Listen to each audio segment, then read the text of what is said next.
الشیطان الرجیم بسم اللہ الرحمن الرحیم ان فی خلق السماوات والارض واختلاف اللیل والنہار لآیات لأولی الالباب، بے شک آسمان اور زمین کا بنانا اور رات اور دن کا آنا، اس میں نشانیاں ہیں عقل والوں کے لیے۔ عزیز طلبہ، سورہ آل عمران آیت 190، اس آیت میں اللہ تعالیٰ نے لوگوں کی توجہ اس نظام کی طرف مبذول کروائی ہے کہ یہ نظام دیکھو، ہم لوگ بہت سی چیزیں ایسی دیکھتے ہیں جو عقل کو خیرہ کرنے والی ہوتی ہیں، عقل کے پاس اس کا کوئی جواب نہیں ہوتا اور وہ چیزیں حیران کن ہوتی ہیں، لیکن اس کے باوجود ہم اس کو آرڈر ہی لے لیتے ہیں۔ اللہ تعالیٰ نے یہ جو نظام ڈیولپ کیا ہے نا، اس میں اگر آپ غور کریں تو پھر آپ اتنا غور کریں گے کہ آپ حیران ہو جائیں گے کہ جہاں ہم غور کرتے ہیں اس سے تو آگے بہت سی چیزیں۔ اس میں اللہ تعالیٰ نے بنیادی چیز کی طرف ہمیں لے کر گئے ہیں اللہ تعالیٰ کہ آسمانوں اور زمین ان کا بنانا۔ یہ جو آسمان ہے نا، یہ 7 ہیں، اس لیے اللہ تعالیٰ نے سماوات کہا ہے 7 آسمان، اور والارض کہا ہے 1 زمین۔ اب جو اہل زمین ہیں وہ ذرا دیکھیں کہ جو آسمان ہے وہ کیسے ہمیں نظر آتا ہے۔ آپ کو تھوڑا سا اندازہ ہوگا کہ یہ جو آسمان ہے نا، یہاں سے اس کا جو سفر ہے نا وہ 500 سال کا ہے، اور آسمان اتنا موٹا ہے کہ جتنا یہ زمین اور آسمان کا خلا ہے نا، اتنا ہی موٹا آسمان، 500 برس کی مسافت کی موٹائی ہے اس کی۔ پھر عزیز طلبہ، اس کے بعد پھر 500 برس کا فاصلہ ہے اگلے آسمان کی طرف، اور پھر یہ چلتے چلتے 7 آسمان پورے ہوتے ہیں۔ تو کیا یہ چیزیں جو ہیں وہ چھوڑنے والی ہیں کہ کس طرح اللہ نے نظام ڈیولپ کیا؟ پھر آپ دیکھیں کہ وہاں پر جو ستارے ٹمٹما رہے ہیں وہ کتنا حسین نظارہ پیش کرتے ہیں۔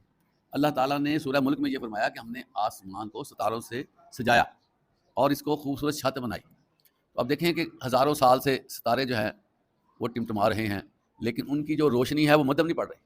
بظاہر تو ہمیں جو ستارے نظر آتے ہیں نا وہ بڑے چھوٹے چھوٹے نظر آتے ہیں، تو لیکن اگر ہم اس کو اگر اوپر جا کے دیکھیں ہم تو پہنچ نہیں سکتے، اور جو خلائی سائنسدان ہیں وہ بھی اتنی اپروچ نہیں لاتے۔ تو یہ ستاروں کا حجم جو ہے ہماری کئی زمینوں کے برابر ہے، اور اتنے بڑے ستارے ہیں کہ عقل دنگ رہ جاتی ہے۔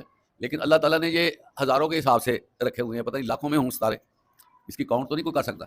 پھر عزیز طلبہ، یہ جو ستارے ہیں ان کا کام صرف خوبصورتی کی حد تک نہیں ہے، جتنا بحری سفر لوگوں نے کیا وہ سارے ستاروں کی مدد سے کیا۔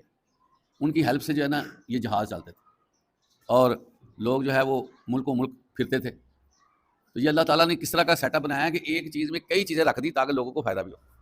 اسی طرح اللہ تعالیٰ فرماتے ہیں زمین بنائی، زمین کی تعریف شروع کر دی تو وہ ختم نہیں ہو سکتی۔ جب سے انسان دنیا میں آیا ہے وہ یہاں سے خزانے نکال رہا ہے، لیکن اللہ تعالیٰ فرماتے ہیں کہ قرب قیامت، جب قیامت کا آغاز ہوگا، زمین کو حکم دیا جائے گا کہ جو تمہارے اندر خزانے ہیں اس کو ابل دو۔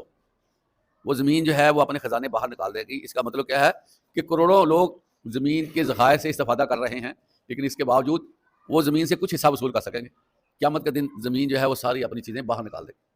تو زمین آپ دیکھیں کہ اس میں پہاڑ ہیں، پہاڑی علاقوں کے فروٹ، پہاڑی علاقوں کی جڑی بوٹیاں، درخت، وہ دوسرے میدانی علاقے کی زمین سے مختلف۔ اسی طرح علاقائی تقسیم ہے، کہیں کوئی فروٹ پیدا ہوتا ہے تو دوسری جگہ پر اور فروٹ پیدا ہوتا ہے۔ سبزیات کے حوالے سے اور غذائی اجناس کے حوالے سے یہ چیزیں جو آپ دیکھیں کہ تبدیلی آتی ہے۔ اور آپ دیکھیں کہ مٹی کی کیسی خاصیت بنائی۔ مٹی جو ہے وہ بذات خود اٹس سیلف جو ہے وہ اپنے اندر جو ہے وہ سنہری جو ہے وہ گولڈن اشیاء رکھتی ہے۔ کوئی چیز آپ زمین پہ بو کے دیکھیں تو ایک ہی پودے میں کتنے رنگ نکلتے ہیں، یہ کبھی غور کیا آپ نے؟ تو کیا ہمارے لیے نشانیاں نہیں ہیں؟ دیکھیں عزیز طلبہ، اللہ تعالیٰ نے انسان کو پیدا کیا ہے نا، تو یہ کسی صورت بھی اللہ تعالیٰ نہیں چاہیں گے کہ جس کو میں نے پیدا کیا ہے اس کو آگ چھوئے، نہیں، یہ ایک اصول بھی نظر آتا ہے۔ تو اللہ تعالیٰ نے انسان کے لیے وہ نشانیاں رکھ دی ہیں کہ اللہ تک پہنچنا نہایت آسان ہے۔ اب بندہ خود فیصلہ کر لے کہ میں نے راہ ہدایت لینی نہیں ہے تو پھر اس کی اپنی مرضی ہے۔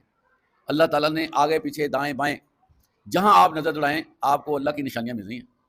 اور آپ دیکھیں کہ ہماری آنکھیں، ہمارے کان، ہمارے ناک، ہمارا منہ، ایک چھوٹا سا سیٹ اپ ہے لیکن اس میں کتنی چیزیں رکھی گئی ہیں۔ دماغ بھی رکھ دیا گیا، پورا سسٹم دماغ میں اور سر میں موجود ہے۔ تو یہ چیزیں کچھ چھوٹی ہیں۔ دنیا میں کوئی بندہ اللہ تعالیٰ کی بنائی ہوئی چیز کی ریزیمبل نہیں بنا سکتا، پتہ آپ۔ اور اللہ تعالیٰ نے جو حشرات الارض بنائے ہیں کروڑوں اربوں کے حساب سے، ہر ایک کا اپنا نظام زندگی ہے. آنکھیں دی ہوئی ہیں، ہمیں وہ نظر نہیں آتے، بڑی مشکل سے دیکھتے ہیں، ان کو آنکھیں ملی ہوئی ہیں. ان کو اللہ تعالیٰ نے پیٹ بنایا ہوا ہے، ان کی ٹانگیں بنائی ہوئی ہیں، ان کے دماغ بنائے ہوئے ہیں، ان کو سمیل کرنے کی خاصیت ان کے اندر رکھی ہے. دیکھیں یہ آپ کی چونٹی دیکھ لیں کتنی جلدی سمیل کرتی ہے. کوئی چیز رات کو آپ میٹھی یا اس کی چاہت والی رکھ دیں، صبح دیکھ لیں وہ کتنی آپ کو نظر آئیں گی، وہاں پر چونٹیاں سمیل کر لیتی ہیں. ٹریولنگ کرتی ہیں، اور اسی طرح ان کے اندر حص ہے کہ وہ ذخیرہ بھی کرتی ہیں. موسم بہار اور گرمیوں میں وہ ورکنگ ڈیز بھی ہوتی ہے، اور اس کے بعد جو ہی سردی کا آغاز ہوتا ہے وہ اپنے بلوں میں چلی جاتی ہیں، اور جو اکٹھا کیا ہوتا ہے اس کو وہ یوز کرتی ہیں. تو ہر جو زیرو ہے نا اس کی الگ سے جو ہے نا خاصیت آپ کو ملے گی. یہ دیکھیں رب ہے ہمارا جس نے ہر چیز کو الگ الگ بنایا. آپ سوشل میڈیا دیکھتے ہوں گے، وہاں پر برڈز کے حوالے سے بڑی ویڈیوز بنتی ہیں، کتنے کتنے زبردست قسم کے برڈز ہمیں دکھائے جاتے ہیں. جنگلی جانوروں کی کتنی اقسام ہے، سمندری جانوروں کی اقسام. تو عزیز طلبہ یہ ساری زمین کی پراپرٹی ہے، اور اللہ تعالیٰ نے زمین کو خوبصورت بنایا ہے، اور اس میں جو ہے ہریالی ہریالی رکھی ہے. اللہ تعالیٰ فرماتے ہیں اس میں نشانیاں نشانیاں. اس لیے عزیز طلبہ نشانیوں کو آبزرو کرنا چاہیے. اور اس کے بعد اللہ تعالیٰ فرماتے ہیں واختلاف اللیل والنہار، اور رات کا آنا دن کا آنا.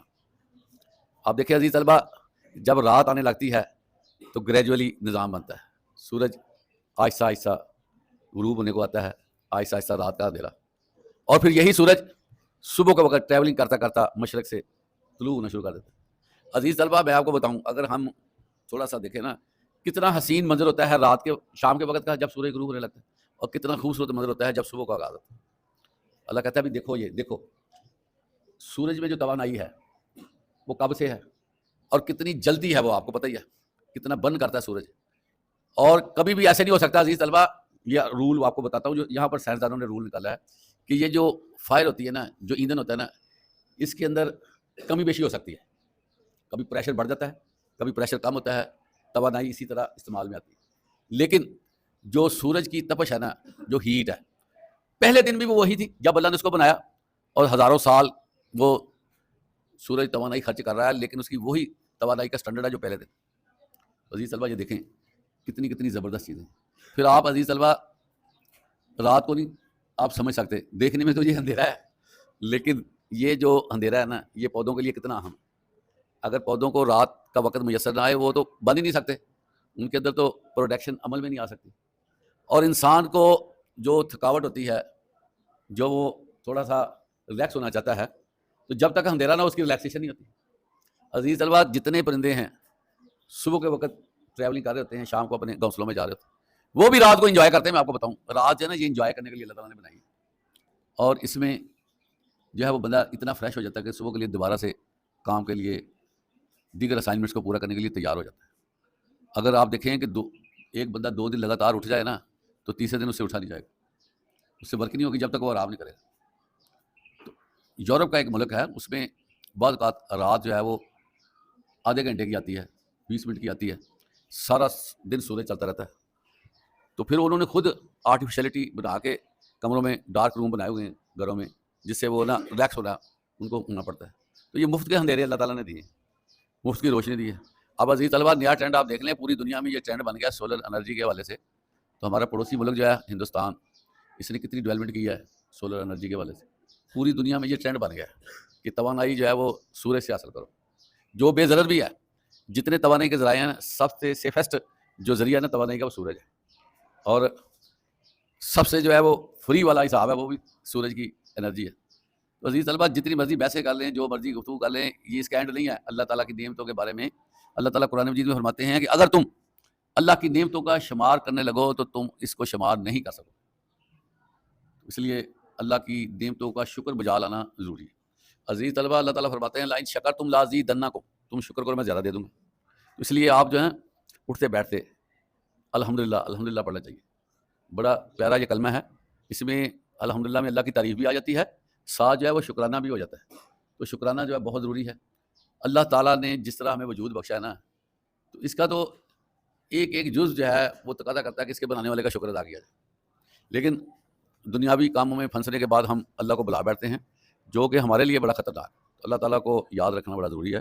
اللہ تعالیٰ فرماتے ہیں کہ عقل والوں کے لیے یہ نشانیاں ہیں. اب عزیز طلبہ آپ نے یہ دیکھنا ہے، جو بھی اس آیت کو پڑھے اس کو دیکھنا چاہیے کہ مجھ میں عقل ہے کہ نہیں ہے. یعنی کہ اللہ تعالیٰ نے یہ عقل والوں کا ایک جو ہے کرائٹیریا بنایا کہ اگر کوئی بندہ آسمانوں کی طرف دیکھے گا، غور کرے گا، بار بار دیکھے گا، زمین کی خوبصورتی، زمین کی جو خصوصیات ہیں، زمین کے جو انعامات ہیں اس کو دیکھے گا، رات اور دن کو دیکھے گا، سمجھتا رہے گا، تو وہ عقل مند ہے۔ اللہ تعالیٰ نے یہ ڈیفائن کیا ہے۔ اور اسی طرح جو لوگ ایسے ہی گزر جائیں گے کہ ٹھیک ہے، روٹین ہے، تو وہ اللہ تعالیٰ اس کو عقل مند نہیں کہہ رہا، کہتے ہیں یہ عقل تو وہ رکھتے نہیں ہے کہ اتنا عجیب و غریب نظام اللہ نے ڈیولپ کیا ہے تو ان کو کوئی پتہ نہیں۔ تو اللہ تعالیٰ ہمیں بھی غور و فکر کرنے کی توفیق عطا فرمائے۔ وآخر دعوانا الحمد للہ رب العالمین۔